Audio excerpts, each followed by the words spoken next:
5AA Summer Mornings with Richard Pascoe.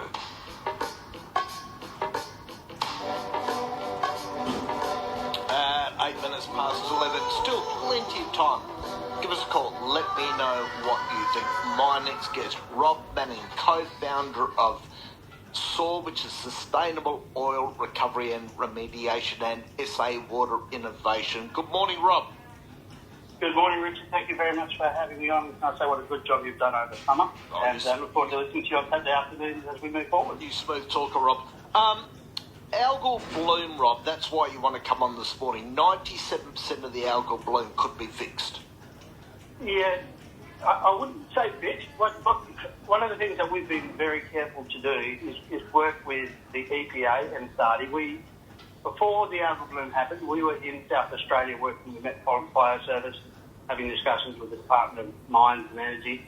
And we have an Australian solution which was developed for use in marinas, but we then deployed it across stormwater. And when we put it into stormwater, we found that we were taking out not just the hydrocarbons, the oil and road suburban runoff that you get in stormwater, but we were taking out heavy metals and microplastics, volatile organic PFAS material, and we're impeding algal bloom on Tuggerah Lakes in New South Wales.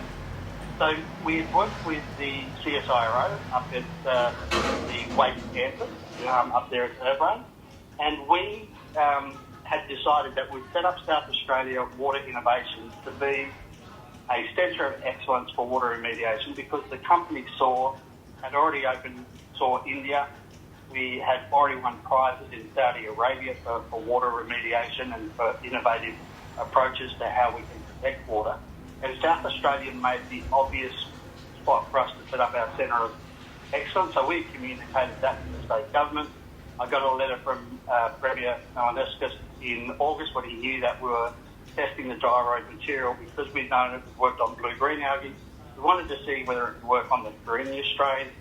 We worked with SARDI very closely, and we ran tests according to their protocols, not the ones that we would have used, but we were happy to use their protocol, because if it passed their protocol, we knew it could be deployed in Adelaide waters. So we worked with them in November.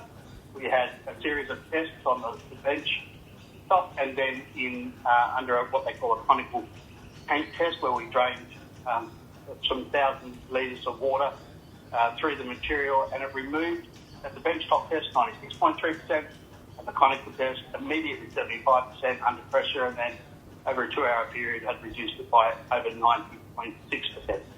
So the material, we know, captures the algal bloom, but more importantly, and this is where we look at what happened on Wednesday in the committee, and we've heard both Mike Steer and Peter Ioannidis come out and say that they're shocked by the claims that things are moving slowly.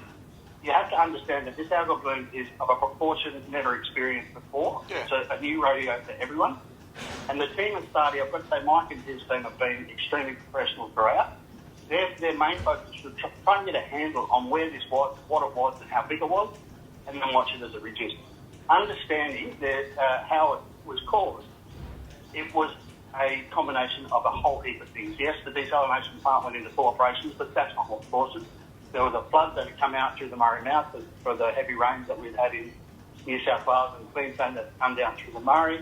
But we also have urban runoff through the stormwater, and there's about 900 outlets that go into the Gulf itself, and that's where the nutrients, the water temperature, conditions all came together to create what we now know as the HAB, the harmful algal bloom. What they didn't know at the start is that it contained the Carenia, that the Carenia had toxins, the brevetoxins, which as the algae breaks down, those brevetoxins are released. They go into the seagrass, the sand, the dead fish, and as they break down, they release the brevetoxins. So whilst the algal bloom count has gone down, and that's been the main measure that the government have used, issues like the brevetoxin nutrients that will feed it, we've got on Cape Jervis, we've got outbreaks, we're seeing it now in Spencer's Gulf. Conditions it's like when you have a cold sore. Once you get a cold sore, you're always going to get a cold sore because the virus is there, the algae is now in the system, and when the conditions are right again, there's a huge chance if we let the same nutrient-rich environment and warm temperature of the water come together, that we'll have this situation occur again. So what we want to do is work with the councils and state governments, Stormwater Management Authority, the EPA and SARDI to implement measures to reduce and mitigate potential outbreaks in the future. We always get people blaming it on the fire retardant as well. Yeah, look, I mean, South Australia's bushfire state, Adelaide, the plains and the hills the way it is, yes, they've had to use those materials, but there was no one contributing factor, and there's been some excellent work by a former wine industry expert who has semi-retired.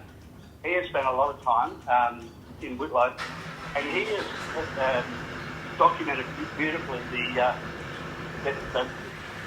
coming together of all of those things, the nutrient-rich environment, the floods and urban, rural runoff, and then the pollution that comes from the urban runoff. And it is the stormwater catchment and the water that comes through into the Gulf, because the Gulf is a low turnover, it's a locked environment, so it's not the open ocean, which is what, a lot of the studies in the past have been done on the open ocean, which is, it's like comparing, a townhouse to a mansion. You can drop a bit of dirt in a mansion and not find it, but in a small house, it's going to be seen everywhere. So the algal blooms happen because the Gulf is that beautiful triangle shape that has got a fairly small inlet and it needs a smaller outlet of access passage. And once the conditions are right, it just, what we've experienced happens. I don't know whether to be pleased or going, my God, it's never going to go away now. No, look, it's like anything that it can be managed, and stormwater is the most obvious way to manage it. Protecting the water that runs through our stormwater network will be, contaminated with everything that we have in our lives. So if we've got petrol and oil and diesel and other grease and other things that come out of our cars and out of our cooking and all that sort of stuff, and it goes into the stormwater, that's going to be in the Gulf. Plastics from our everyday use or from manufacturing, that's going to be in the Gulf. Heavy metals and volatile organics and other things, nutrients, they're going to be coming through our stormwater. So if we can filter the water that leaves the 900 outlets that run into the Gulf, we can minimise the chances of the algal bloom ever getting to the stage that it got to. So it's not doom and gloom. It's actually, as I said, this is everyone's first rodeo. I think the SARDI team have been absolutely brilliant. I think whilst, there can be some criticism of the government, I think a lot of governments around the world learned they acted too quickly, like they did through COVID. There can be problems if they actually slow their problems. There's no way that we can go back and change what's happened over the last 12 months, but what we can do is start to look at implementation of protection and mitigation solutions and look for sustainable solutions that at the end of their life have no incineration, no landfill, and actually remove the pollutants and the nutrients from the environment, even to the point that if we think about it, we can divert the stormwater for agricultural use if it's filtered as some of the other cultures. Yeah, there's a good idea. I reckon it's the best idea of all. Well, we have access to some of the best university minds in Australia. One of our chief researchers used to head up ANSTO. We work with the team of University of New South Wales. As I said, we're working with the team at CSIRO Contaminants up at Irbrae. And we will work with Adelaide University, Flinders University, and the team at SARDI and EPA to engineer the right solution and make South Australia a centre of excellence so that what we've learned over the last 12 months, South Australia can become an exporting hub for the world, because as shipping continues, and that's one of the things that may have contributed to actually the introduction of the algae itself, taking the ballast water out of ships when it comes. Ships obviously carry heavy loads of water to keep their stability while they're at sea, and as they come into the Gulf to head up to outer harbour to unload their lot, they also let through their ballast water. When the ballast water is let out, it's not filtered.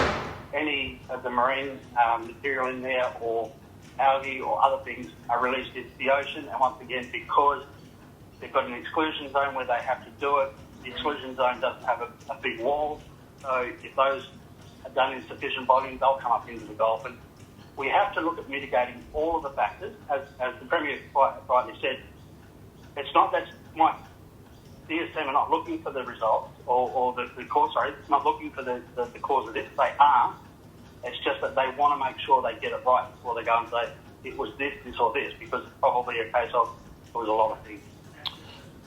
Rob, you've made a lot of sense this morning, and because I think everybody had an opinion on this, and there's always armchair experts out there. So great to have you on. I might get you back on a Saturday afternoon so we can do a longer break. We'd love to talk to you on a Saturday, and we've written to the Premier and the Environment Minister and both the Leader of the Opposition to say that we're available to help them in independently assessing how to best respond to this as we move forward.